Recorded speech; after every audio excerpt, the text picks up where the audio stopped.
guys, I hope you're having an amazing day. આપણે છીએ પેનાંગ island ઉપર. અમે જે જગ્યાએ રહી રહ્યા છીએ એ હોસ્ટે અમને કીધું કે કેક લોકસી ટેમ્પલ નામની એક ખૂબ જ પોપ્યુલર જગ્યા છે. It is located somewhere on the hills. So let's check out the place Kek Lok Si અને આ આઇલેન્ડને બી આપણે આજે એક્સપ્લોર કરીશું. ચમતા બમતા રમતા જોડી સાથે ફરવા જઈએ પેનાંગ આઇલેન્ડ.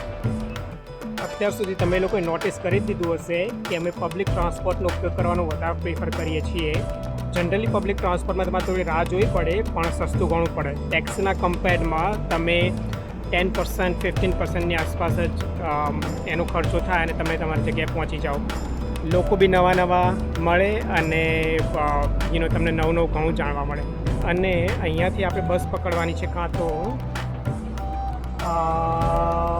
કેક લોકસી અહીંયા ક્યાંક હતું. ઓલરાઇટ 502 201 203 or 4 આમાંથી કોઈ બી બસ અમે પકડીશું તો અમને ટેમ્પલ કેક લોકસી લઈ જશે. Asha is eagerly waiting for the bus. અહીંયા કંઈ ટાઈમ ટેબલ લખેલા નથી હોતા, ખાલી કઈ બસ ક્યાં જાય છે લખેલું છે. ટાઈમ ટેબલના પ્રમાણે એવું છે કે એવરેજ ફોર એન એક્ઝામ્પલ કે ફ્રીક્વન્સી લખીએ કે 30 મિનિટ્સ પીક આવર્સમાં 60 મિનિટ્સ નોન પીક આવર્સમાં. I believe we are in non peak hours, so we may have to wait for about an hour. અમારી બસો એક નંબરની બસ આવી ગઈ હતી. અમે બસ ઉપર ચડી બી ગયા પણ બસ ડ્રાઈવર કે ટિકિટ છે 4 રિંગિટ 2 જણે ભેગા થઈને, પણ એ લોકો ચેન્જ નથી રાખતા અને મારી જોડે 50ની જ નોટ હતી તો મારે બસ છોડવી પડી. આશા ગઈ છે કંઈક ખરીદવા કે જેના લીધે ચેન્જ લઈ શકે અને અમારે નેક્સ્ટ બસ પકડવી પડશે. ફોર્ચ્યુનેટલી ઘણી બસીસ અહીંથી જાય છે તો હોપફુલી નેક્સ્ટ 10-15 મિનિટ્સ લાઈક બીજી બસ આવી જાય અને અમને અમારા ડેસ્ટિનેશન પહોંચાડી દે. બસ સ્પોટથી કેક લોકસી ટેમ્પલ 10થી 11 કિલોમીટર જ દૂર છે, પણ બસ ખૂબ જ ફરતી ગઈ એટલે અડધો કલાકની આસપાસ ટાઈમ લગાડી દીધો. બસે અમને જે જગ્યાએ ઉતાર્યા ત્યાંથી બીજું 10 મિનિટ ચાલ્યા એટલે અમે પહોંચી ગયા the very famous Kek Lok Si temple. દૂરથી જ આ ટેમ્પલ ખૂબ જ માર્વેલસ લાગે છે.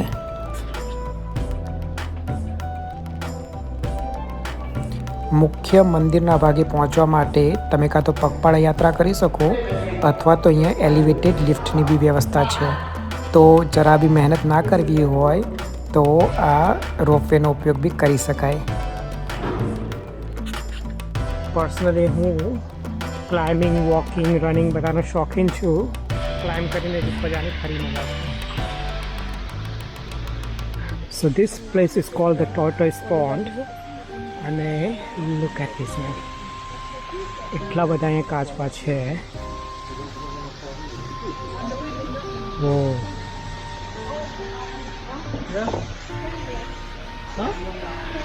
extremely beautiful location છે.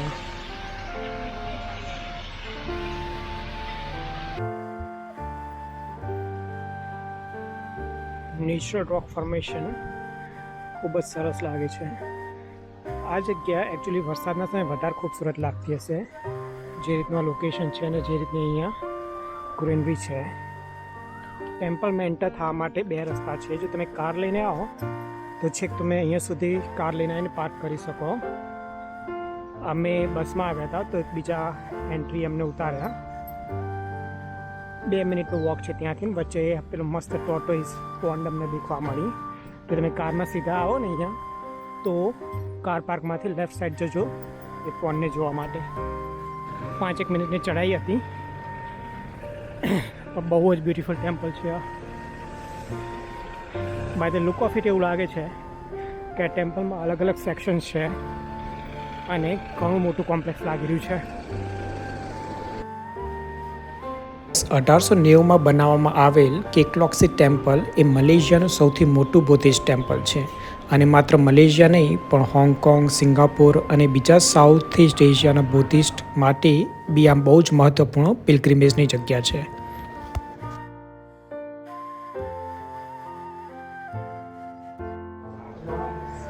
ટેમ્પલમાં એન્ટર થતાં જ તમારું ધ્યાન અહીંની દિવાલો ઉપર પડે. આ દિવાલો ઉપર નાના બુદ્ધના બ્રોન્ઝના સ્ટેચ્યુઝ છે. આ ટેમ્પલમાં ટોટલ આવા 10,000 બુદ્ધના સ્ટેચ્યુઝ છે. મંદિરમાં ભગવાન શ્રી બુદ્ધના સિવાય બીજા ચાઇનીઝ ડેઇટીઝની બી મૂર્તિઓ છે અને આ દરેક મૂર્તિને તમે જુઓ અને તમારું મન પ્રફુલ્લિત થઈ જાય. આ મંદિરના નામનું ટ્રાન્સલેશન જો તમે પાલી ભાષામાં કરો તો એનો મતલબ થાય સુખવતી, ધ ટેમ્પલ ઓફ હેપીનેસ. આ મંદિરના ગુંબજની ચિત્ર કારીગરી એ મહાયાના બૌદ્ધિઝમને બહુ સારી રીતે રિપ્રેઝેન્ટ કરે છે.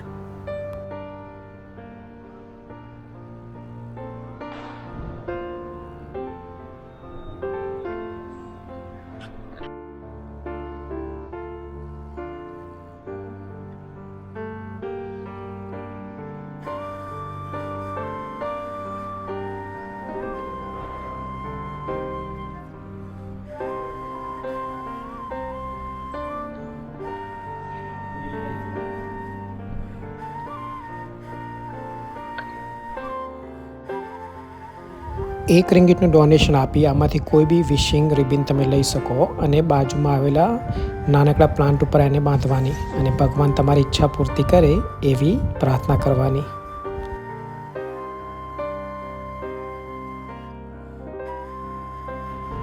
તમે રૂફ શિંગલ અથવા તો પછી મીણબત્તી ખરીદીને બી ભગવાનને અર્પિત કરી શકો છો.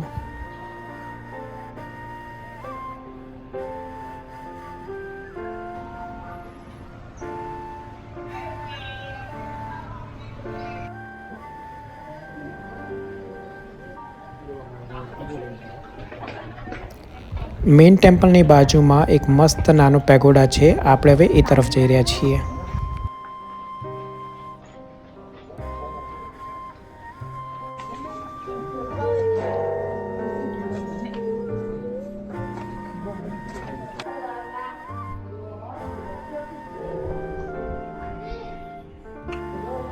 આ મંદિરની આ વસ્તુ મને બહુ જ સરસ લાગી.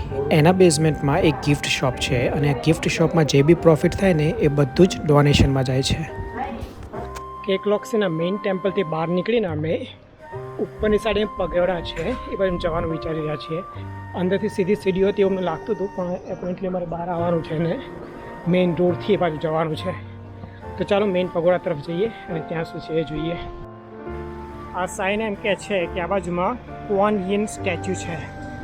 As per my knowledge Guanyin એ સૌ પહેલાં ફિમેલ બુદ્ધિસ્ટ મોન્ક હતા.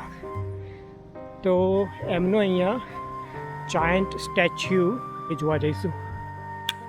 ચાઇનીઝમાં બધું બહુ જ બધું લખેલ છે, આપણે કંઈ ખબર પડતી નથી, પણ ઓબ્વિયસલી કંઈક ઇમ્પોર્ટન્ટ જ હશે. અને બહુ જોરદાર એકચ્યુઅલી પથ્થર ઉપર કોતરણી કરવામાં આવેલ છે. આપણે ઓલમોસ્ટ પહોંચી ગયા છીએ. થોડું ગ્લિમ્સ દેખાય છે બ્યુટીફુલ બ્રોન્ઝ સ્ટેચ્યુની. Let's go. અનફોર્ચ્યુનેટલી જ્યારે અમે પહોંચ્યા ત્યારે છેક ઉપરની તરફ જવાનો રસ્તો બંધ હતો અને એના લીધે અમે નીચેથી જ આ સ્ટેચ્યુના દર્શન કરવા પડ્યા. 120 ફીટ ઊંચી ગુઆનિયનની આ બ્રોન્ઝની પ્રતિમાની ભવ્યતા એ શબ્દો કે વિડીયો દ્વારા બતાવી ઇમ્પોસિબલ છે.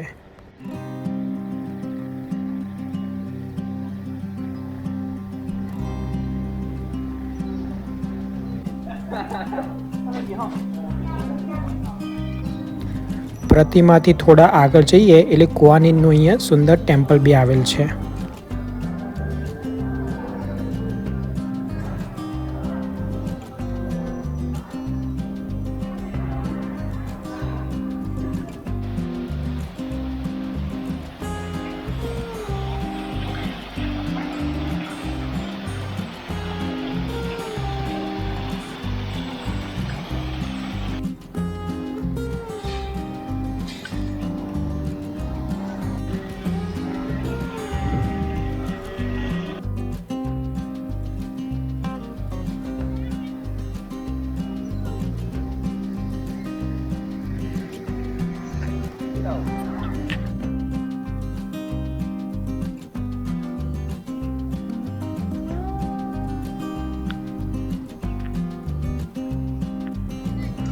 ગાઈઝ મેં હાલ જ વસ્તુ નોટિસ કરી કે પાર્કિંગ સ્પોટમાં આ બધા જે પોટ્સમાં નાના નાના પ્લાન્ટ છે ને બધા એકચ્યુઅલી બોન્સાઈ ટ્રીઝ છે. આમાં કેમ મસ્ત નાના નાના ફ્રૂટ્સ આવ્યા છે.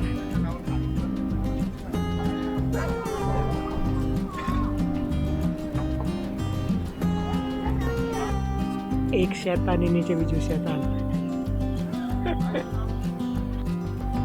સિરિયસલી અહીંયા જે પથ્થર ઉપર કોતરણીનું કામ કરેલું છે ને, આઉટસ્ટેન્ડિંગ.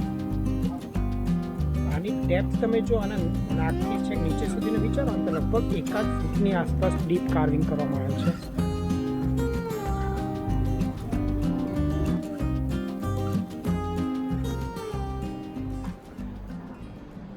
કેકલોક સી ટેમ્પલના ઉપરના ભાગે આપણે દર્શન કરીને અમે નીચે જઈ રહ્યા છીએ.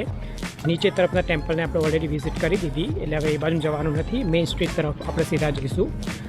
ગાઈઝ, તમે જો પહેલો આપણો બાટુ કેવ્સનો વિડીયો જોયો હોય તો તમને યાદ હશે કે મેં એમાં ઇન્ટ્રોડક્શનમાં કીધું હતું કે મલેશિયામાં ટોટલ 3 એથનિક ગ્રુપ છે: મલાઈ, ચાઇનીઝ અને ઇન્ડિયન્સ. બાટુ કેવ્સનો જે વિડીયો હતો એક ઇન્ડિયન ટેમ્પલની વિઝિટ હતી. પછી બીજા નંબરનું આપણું હતું પુત્ર, જે એમાં એક પિંક મોસ્કની આપણે વિઝિટ કરી હતી. અને આજનો વિડીયો એ ચાઇનીઝ બુદ્ધિસ્ટ ટેમ્પલની આપણે મુલાકાત લીધી. તો આ રીતે 3 ઇમ્પોર્ટન્ટ રિલિજિયસ પ્લેસીસ આપણે વિડીયોઝમાં કવર કરી લીધા. તમે જો આગળના 2 વિડીયો ના જોયા હોય તો આ વિડીયોના હું એન્ડમાં એમની લિંક મૂકી દઈશ, તો જઈને એ વિડીયોઝ બી તમે જોઈ શકો. અને આ રીતે આપણે સમજી શકીએ કે સર્વધર્મ સંભાવનો કોન્સેપ્ટ મલેશિયામાં પણ ખૂબ સારી રીતે એપ્લિકેબલ છે. અહીંયાની કોઈ ફેમસ જગ્યા લાગે છે.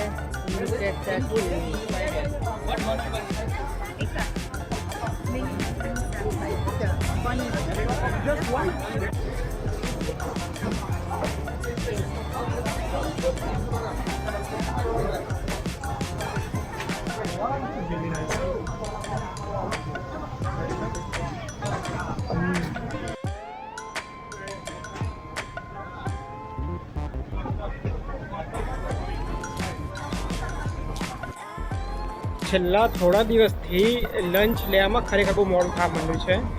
આજે લગભગ 4 વાગ્યાની આસપાસ લંચ લીધો. એનીવેઝ, આશાન તો ઉપવાસ હતો, તો મેં પહેલાં 4 કેચેવ અહીંયાની પેનાંગની famous noodle dish, dry noodle dish છે. એના પછી મસ્ત ઠંડુ સ્વીટ ચેન્ડોલ, આપણા બરફગોળા જેવું જ હોય, ખાલી અંદર બીન્સ અને આઈસ, સોય મિલ્ક અને આપણે સેવૈયા હોય ને એ ટાઈપે નાખવામાં આવે. અને આટલું મેં ખાધું, પેટ પેક થઈ ગયું.